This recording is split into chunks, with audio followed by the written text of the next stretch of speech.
അധിനിവേശത്തിൽ ഇന്ത്യക്കാരെ തട്ടിക്കൊണ്ടുപോയി. തായ്ലൻഡിൽ 3 ഇന്ത്യക്കാരെ തട്ടിക്കൊണ്ടുപോയി മോചനദ്രവ്യം ആവശ്യപ്പെട്ട കേസിൽ 5 ഇന്ത്യൻ പൗരന്മാരെ തായ് പോലീസ് അറസ്റ്റ് ചെയ്തു. അവതാർ സിംഗ്, ജഗ്ജിത് സിംഗ്, റാംബാലകുമാർ, സുഖ്ബീർ സിംഗ്, കുൽറാജ് സിംഗ് എന്നിവരാണ് പിടിയിലായത്. 1 മാസം മുൻപ് പരിചയപ്പെട്ട പാകിസ്ഥാൻ പൗരന്റെ നിർദ്ദേശപ്രകാരമാണ് തങ്ങൾ ഇത് ചെയ്തതെന്ന് ഇവർ സമ്മതിക്കുകയും ചെയ്തു. രാജ്യം വിടാൻ ശ്രമിക്കുന്നതിനിടയിൽ ബാങ്കോക്കിലെ ഒരു ഹോട്ടലിൽ നിന്നാണ് പ്രതികൾ പിടിയിലായതെന്ന് ദേശീയ മാധ്യമങ്ങൾ റിപ്പോർട്ട് ചെയ്തു. കുറഞ്ഞ ചിലവിലുള്ള യാത്രാ പാക്കേജിന്റെ പേരിൽ തായ്ലൻഡിലേക്ക് വിളിച്ചു വരുത്തിയ ശേഷമാണ് ഇരകളെ ഇവർ തടവിലാക്കുകയും പിന്നീട് മോചനദ്രവ്യം ആവശ്യപ്പെടുകയും ചെയ്തതെന്ന് പോലീസ് വ്യക്തമാക്കി. ഓൺലൈൻ വഴി പരിചയപ്പെട്ട പാകിസ്ഥാൻ പൗരനാണ് ഇന്ത്യൻ യുവാക്കളെ തട്ടിക്കൊണ്ടുപോകാൻ നിർദ്ദേശം നൽകിയതെന്ന് പ്രതികൾ പോലീസിനോട് പറഞ്ഞു. ദുബായിൽ പ്രവർത്തിച്ചിരുന്ന ഇയാളാണ് ഇതിന്റെ സൂത്രധാരനെന്നാണ് അന്വേഷണ ഉദ്യോഗസ്ഥരുടെ നിഗമനം. ഇരകളിൽ നിന്നും ക്രിപ്റ്റോ കറൻസിയിലൂടെ പണം തട്ടിയെടുക്കാനായിരുന്നു ലക്ഷ്യം.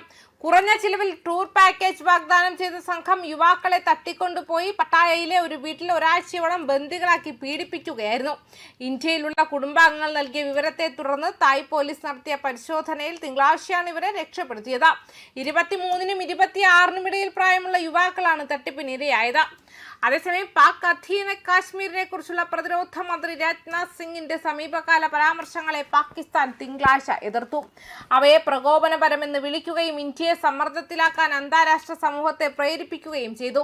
ജമ്മു കാശ്മീർ പ്രശ്നത്തെ ചുറ്റിപ്പറ്റിയുള്ള വസ്തുതകളെ സിംഗിന്റെ പരാമർശങ്ങൾ വളച്ചൊടിച്ചതാണെന്നും ഇത് പ്രാദേശിക സമാധാനത്തെ തകർക്കുമെന്നും ഇസ്ലാമാബാദ് അവകാശപ്പെട്ടു. കാർഗിൽ വിജയ് ദിവസ് പരിപാടിയിൽ സംസാരിച്ച രാജ്നാഥ് സിംഗ് പാകിസ്ഥാനുമായുള്ള ഭാവിയിലെ ഏതൊരു സംഭാഷണവും പാക് അധിനിവേശ കാശ്മീരിൽ മാത്രമായി പരിമിതപ്പെടുത്തുമെന്ന ഇന്ത്യയുടെ നിലപാട് ആവർത്തിച്ചതിന് 1 ദിവസത്തിന് ശേഷമാണ് പ്രതികരണം വന്നത്. നിയമവിരുദ്ധമായ പാകിസ്ഥാൻ അധിനിവേശമുള്ള ഇന്ത്യയുടെ അവിഭാജ്യ ഘടകമായി ഇന്ത്യ കണക്കാക്കുന്ന പാക് അധിനിവേശ കാശ്മീരാണിത്. പാകിസ്ഥാൻ വിദേശകാര്യ മന്ത്രാലയം പ്രസ്താവനയിൽ പരാമർശങ്ങളെ അപലപിച്ചു. അതേസമയം പ്രതിരോധ മന്ത്രാലയം ഉൾപ്പെടെയുള്ള ഷഹബാസ് ഷെരീഫ് സർക്കാരിലെ മുതിർന്ന അംഗങ്ങളും രാജ്നാഥ് സിംഗിന്റെ അഭിപ്രായങ്ങളോട് രൂക്ഷമായി പ്രതികരിച്ചു. ജമ്മു കാശ്മീരിനെ കുറിച്ച് ഇന്ത്യ പ്രകോപനപരവും നിരുത്തരവാദപരവുമായ പരാമർശങ്ങൾ നടത്തിയെന്ന് പാകിസ്ഥാൻ വിദേശകാര്യ മന്ത്രാലയം പ്രസ്താവനയിൽ ആരോപിച്ചു.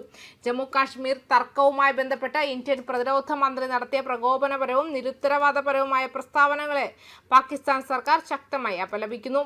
അദ്ദേഹത്തിന്റെ പരാമർശങ്ങൾ തർക്കവുമായി ബന്ധപ്പെട്ട വസ്തുതകളെ വളച്ചൊടിക്കുകയും പ്രാദേശിക സമാധാനത്തിനും സുരക്ഷയ്ക്കും ഭീഷണി ഉയർത്തുകയും ചെയ്യുന്നുവെന്നും മന്ത്രാലയം പറഞ്ഞു. സംഭവവികാസങ്ങൾ ശ്രദ്ധിക്കുകയും ഇന്ത്യയിൽ സമ്മർദ്ദം ചെലുത്തുകയും ചെയ്യുമെന്ന് അന്താരാഷ്ട്ര സമൂഹത്തോട് അത് അഭ്യർത്ഥിച്ചു. ഏത് ഭീഷണിയോടും നിർണായകമായി പ്രതികരിക്കാൻ ഇന്ത്യൻ സർക്കാർ സായുധ സേനയ്ക്ക് പൂർണ്ണ പ്രവർത്തന സ്വാതന്ത്ര്യം നൽകിയിട്ടുണ്ടെന്നും ഒരെതിരാളിയും ഇന്ത്യയെ ദൃഷ്ടിവയ്ക്കാൻ ധൈര്യപ്പെടില്ലെന്നും രാജ്നാഥ് സിംഗ് ആത്മവിശ്വാസം പ്രകടിപ്പിച്ചു.